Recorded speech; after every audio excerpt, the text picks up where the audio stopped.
শুভ দুপুর বন্ধুরা, আমি পুজো দিতে যাচ্ছি, কিন্তু ব্যাটলাক আমার বাড়ির এখনও পুজো দেওয়া হয়নি। আমি এসে বাড়ির পুজো দেবো, কারণ পুজো ওখানে আরম্ভ হয়ে গেছে। আমাদের যে ক্লাবের কথা বলেছিলাম সেখানে পুজোটা দিয়ে আসি, তারপরে এই বাড়িতে এসে পুজো দেবো। তো দেখো আমি সব জোগাড় টোগাড় করে নিয়েছি। দেখো জোগাড় করাই ছিল আমার, জাস্ট এই করে নিলাম। আমি একটা ডালা সাজিয়ে নিয়েছি, এর মধ্যে ফুল আছে, মিষ্টি আছে, অমিত্তি আছে, মিচড়ি আছে, আর কি বলে জানো, মোমবাতি আর ধূপ আছে। ও দক্ষিণাটা কোথায়?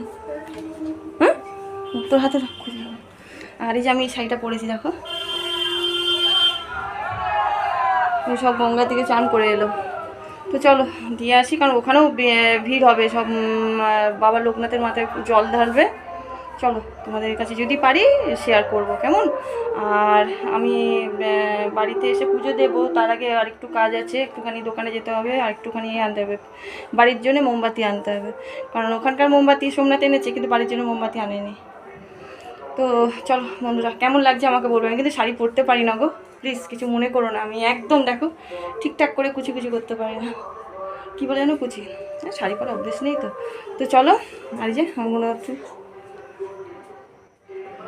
বাবা চাবিটা নেই। চলো বন্ধুরা, বাবা ছাতা কোথায়? ছাতা ছাতা নিয়ে, ছাতা নিয়ে যেতে হবে। বেশি দূরে নয় তো, বেশি দূরে না, আবার বেশি সামনেও না।